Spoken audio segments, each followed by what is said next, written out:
Dans le monde sauvage des animaux, il existe un système fascinant appelé la chaîne alimentaire. Imaginez-la comme un grand cercle de la vie, où chaque être vivant joue un rôle. Du plus petit insecte à la plus grande baleine, chaque créature a besoin d'énergie pour survivre. Cette énergie voyage d'un être vivant à un autre dans un ordre précis, un peu comme une course de relais.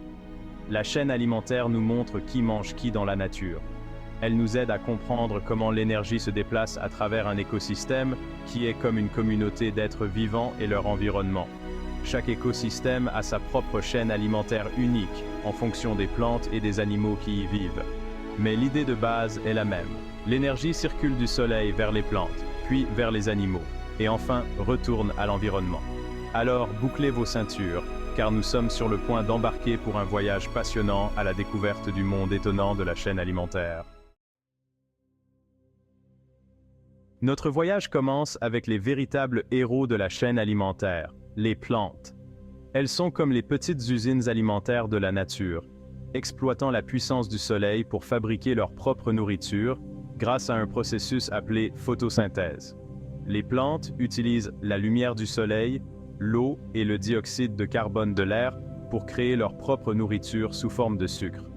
Ce processus est ce qui donne aux plantes l'énergie dont elles ont besoin pour croître et prospérer. Parce qu'elles peuvent fabriquer leur propre nourriture, les plantes sont appelées des producteurs. Elles sont à la base de chaque chaîne alimentaire sur Terre, fournissant de l'énergie à tous les autres êtres vivants. Pensez aux plantes comme le premier maillon d'une longue chaîne. Sans elles, il n'y aurait pas d'énergie à transmettre aux autres êtres vivants. Prochaine étape de notre aventure dans la chaîne alimentaire, les herbivores, les mangeurs de plantes. Ces animaux tirent leur énergie directement de la consommation de plantes. Des minuscules insectes comme les chenilles qui grignotent les feuilles aux éléphants géants qui arrachent l'écorce des arbres, les herbivores sont de toutes formes et de toutes tailles. Parmi les exemples célèbres d'herbivores, citons les lapins qui sautent dans les prés, les cerfs qui broutent dans les forêts et les zèbres qui parcourent la savane africaine.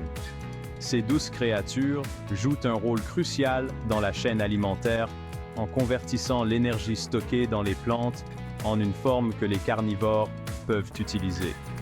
Pensez aux herbivores comme le deuxième maillon de notre chaîne, transférant l'énergie des plantes au niveau supérieur des consommateurs. Section 4. Les carnivores et les omnivores, les mangeurs de viande et de tout. Nous entrons maintenant dans le royaume des carnivores, les mangeurs de viande. Ces chasseurs habiles dépendent d'autres animaux pour leur énergie. Avec leurs dents et leurs griffes acérées, les carnivores sont parfaitement adaptés pour attraper et manger leurs proies. Les lions qui traquent les zèbres dans la savane, les loups qui chassent les cerfs dans la forêt et les requins qui patrouillent les profondeurs de l'océan ne sont que quelques exemples de ces prédateurs au sommet de la chaîne alimentaire. Mais attendez, il existe un autre groupe appelé les omnivores, qui sont comme les mangeurs aventureux du règne animal. Ils apprécient un régime alimentaire mixte composé à la fois de plantes et d'animaux. Les ours qui pillent les buissons de baies et attrapent le saumon, les ratons laveurs qui cherchent des fruits et des insectes, et même les humains qui savourent un repas équilibré sont tous des exemples d'omnivores. Section 5. Les décomposeurs, les recycleurs de la nature. Notre voyage à travers la chaîne alimentaire ne serait pas complet sans mentionner les héros méconnus, les décomposeurs. Ces organismes jouent un rôle crucial dans la décomposition des plantes et des animaux morts, libérant les nutriments dans l'environnement, les champignons qui poussent sur les troncs d'arbres tombés, les bactéries qui décomposent les feuilles mortes et les vers de terre qui creusent des tunnels dans le sol sont autant d'exemples de décomposeurs à l'œuvre. Ce ne sont peut-être pas les créatures les plus glamour, mais sans les décomposeurs, notre planète serait ensevelie sous les matières mortes. Pensez aux décomposeurs comme les recycleurs de la nature, restituant les nutriments essentiels au sol, où ils peuvent être utilisés par les plantes pour recommencer le cycle de la chaîne alimentaire.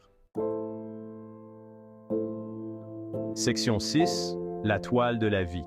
Comme nous l'avons vu, la chaîne alimentaire n'est pas une simple ligne droite, mais une toile complexe de relations interconnectées. En réalité, les animaux mangent souvent plus d'un type de nourriture et de nombreux animaux sont la proie de multiples prédateurs.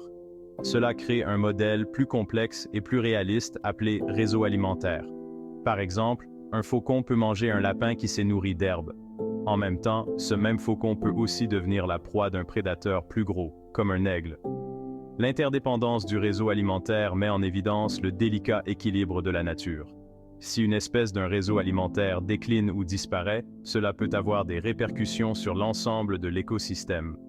Comprendre la chaîne alimentaire et la toile complexe de la vie nous aide à apprécier l'interdépendance de tous les êtres vivants et l'importance de protéger la biodiversité de notre planète.